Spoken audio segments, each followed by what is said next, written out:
Hi, Namaskar. I am Dr. Upadhyay. Now I am giving some information for people. कैसा होता है कि आजकल जहाँ भी देखो हॉस्पिटलों में भीड़ लगा रहता है। आज एक दैनिक रूटीन बन गया लोगों का डॉक्टर से मिलना, डॉक्टर के पास जाना।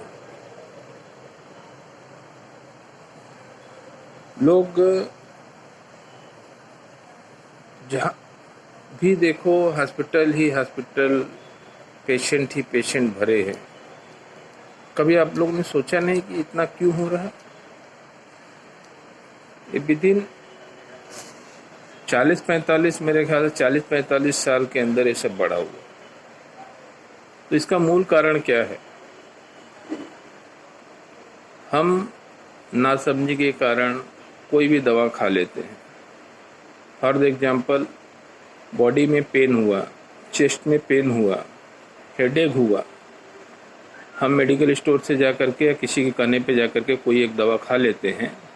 तो जब आप ये सोचिए कि हम आज रोटी हमारी बॉडी हजम नहीं कर पाती है, जो हम नॉर्मल फूड्स खाते हैं वो हजम नहीं कर पाती है, तो ये दवाओं का केमिकल रिएक्शन बॉडी को कितना तकलीफ देगा।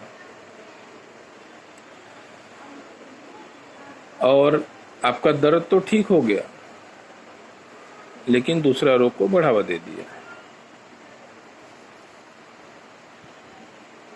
तो क्यों ना डॉक्टर से कंसल्ट करके हम वो देखें कि क्यों हमारे चेस्ट में पेन हो रहा है, हमें क्यों हेडेक हो रहा है। क्योंकि आज मेडिकल ट्रांजैक्शन में देखा जाए तो लोग जहाँ भी देखेंगे वहाँ लोग फ्री की एडवाइस देते हैं लोगों को।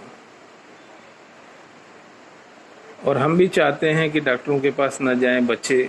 इससे क्या होता है कि आपका एज लाइफ कम हो जाता है। एज लाइफ कम होने के पीछे का मूल कारण यह है कि ना जानकारी में कुछ भी खाएं। जलवायु परिवर्तन होता है, क्लाइमेट्स परिवर्तन होता है, हमारे शरीर में वात पित्त कफ ये दोष है जो आयुर्वेद बताया है। ऋतुएं हैं, गर्मी, बरसात और ठंडी की। तो उसी प्रकार से हमारे भोजन का जो खाने का जो तरीका है उसको भी हमें बदलना चाहिए। जिस तरह आप गर्मी में गर्म कपड़े, ऊनी कपड़े नहीं पहन सकते, ठीक उसी तरह से आप ठंडी के मौसम में बिना कपड़ों के रह नहीं सकते। तो ये तो शरीर को फील होता है, शरीर को मालूम पड़ता है, इसके लिए हम इनको कवर करते हैं। तो जब जलवायु परिवर्तन होता है तो उसी तरह से हमारे खाने पीने की वस्तुओं को भी हमें परिवर्तन में लाना चाहिए। हम जो खाते हैं उसी को कंटिन्यू कर देते हैं। तो इसकी वजह से क्या होता है, हमारे शरीरों में दुष्परिणाम होता है। और जब ये दुष्परिणाम होता है तो हमें नाना प्रकार के तकलीफों को झेलना पड़ता है। आज बिना दवा खाए भी आप अपने आप को स्वस्थ रख सकते हो। केमिकल ड्रग से जब आप अपने आप को बचाओगे तभी आप स्वस्थ रह सकते हो। ये हार्ट अटैक होता है लोगों को, ये एक दिन में नहीं उठती। ये जो कैंसर होता है एक दिन में नहीं होता है। ये जो बीपीज बढ़ते हैं एक दिन में नहीं बढ़ते। थायराइड बढ़ गया एक दिन में नहीं बढ़ता है। ये सब हमारे और आपके गलतियों की वजह से ही बढ़ती है। आज जहाँ भी देखो रोड पे कोई न कोई डॉक्टर्स बैठे हैं। पूरी तरह जानकारी न होने के बावजूद भी हम किसी कहने पे दवाइयाँ लेते हैं। मैं आप लोगों से गुजारिश करना चाहूँगा कि कृपया करके आप अपने शरीर का, चलो कपड़ा किसी के कहने पे ले लो चलेगा, घर मकान किसी के कहने पे, गाड़ी किसी के कहने पे ले लो चलेगा, लेकिन दवा डॉक्टरों के सजेशन पे ही लिया करें। जिसके कारण आप खुद भी परेशान होते हैं और साथ में आपके परिवार भी परेशान होती है। और मुख्य चीज़ ये होता है कि आपकी मेहनत की जो कमाई है उसका मोटा हिस्सा जो है हॉस्पिटलों में आपको खर्चा करना पड़ता है। समय समय पे आपको अपने बीपी चेकअप कराइए, शुगर चेकअप कराइए और अपने आप को मेंटेन कीजिए।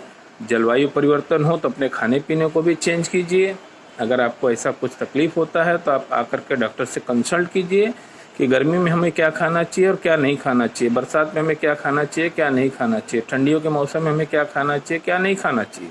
अगर आप उसके ऊपर केयर करेंगे तो शायद आप अपने आप को स्वस्थ रख सकते हैं। जिस तरह पढ़ाई जरूरी है, हम जिस भी धर्म के हो, धर्म का पूजा पाठ जरूरी है, नमाज जरूरी है, चर्च में जाना जरूरी है, ठीक उसी तरह से हमारे सेहत को स्वस्थ रखना ही हमारा मुख्य धर्म है, हमारा मुख्य अधिकार है। लेकिन हम सब कुछ पे ध्यान देते हैं, बस अपने सेहत पे ध्यान नहीं देते, जिसके कारण हमें नाना प्रकार के तकलीफों से झेलना पड़ता है। आज आप योगास करो, मुद्रास हैं, पथ्य का पालन करो, आपको डॉक्टर के पास जाने की जरूरत नहीं है। रोग कहीं बाहर से नहीं आती, हमारे और आपकी अज्ञानता के वजह से ही हम रोग को खुद बढ़ावा देते हैं, खुद बुलाते हैं। अब जब ये रोग आ जाती है तो हम घबरा जाते हैं, और घबरा जाते हैं तो नाना प्रकार की दवाइयां यहाँ से वहाँ खाना चालू करते हैं, और जिसका असर हमारे एज फैक्टर पे पड़ता है, हमारी उम्र कम हो जाती है।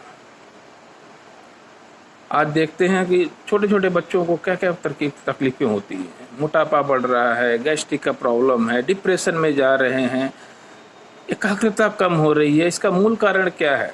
मूल कारण यही है मॉडर्नाइजेशन। मॉडर्नाइजेशन को आप अपनाओगे तो नाना प्रकार के तकलीफों से आप झेलोगे। आँख की तकलीफें हो रही हैं, कम दिख रहा है बच्चों को, हाथ कांप रहा है, नाना प्रकार के तकलीफों को देखने से दुख होता है। मैं ये वीडियो आप लोग को बनाया हूँ, मैं गुजारिश करूँगा थोड़ा आप लोग स्वस्थ रहिए, जिससे हमारा समाज, हमारा राष्ट्र स्वस्थ रहेगा। खासतौर से युवा बच्चों को बाहर के फास्ट फूड खाने से अवॉइड कीजिए। मैदा हुआ, बेसन हुआ, ये सब बहुत तकलीफें देती हैं, जाके आंतों में जम जाती हैं, जिससे कार्बोहाइड्रेट बढ़ता है, फैटनेस बढ़ता है लोगों का। इसके लिए अपने खान पान पे ध्यान रखिए। आप खुद के ही डॉक्टर हैं, खुद ही आप डॉक्टर बन सकते हैं। अगर आपको नेक्स्ट वीडियो चाहिए जिसमें मैं योगा वगैरह मुद्रास के बारे में बताऊंगा, जो आपके हाथों से आप अपने शरीर की सुरक्षा कर सकते हैं, तो आप सब्सक्राइब कीजिएगा और बेल आइकन को दबाइए, जिससे हमें प्रोत्साहन मिलेगा और वीडियो बनाने का हमें जागृति होगी, मन में खुशी होगी, अभिलाषाएं होंगी। नहीं तो फिर मुझे लगेगा कि कोई वीडियो देख नहीं रहा है, मैं फालतू में वीडियो बना रहा हूँ, कोई इस पर अमल नहीं कर रहा है। Thank you. जय हिंद, जय महाराष्ट्र। स्वस्थ रहिए, सुखी रहिए, सुखी जीवन अपनाइए। यही कामना के साथ आज का वीडियो समाप्त करें। नमस्कार।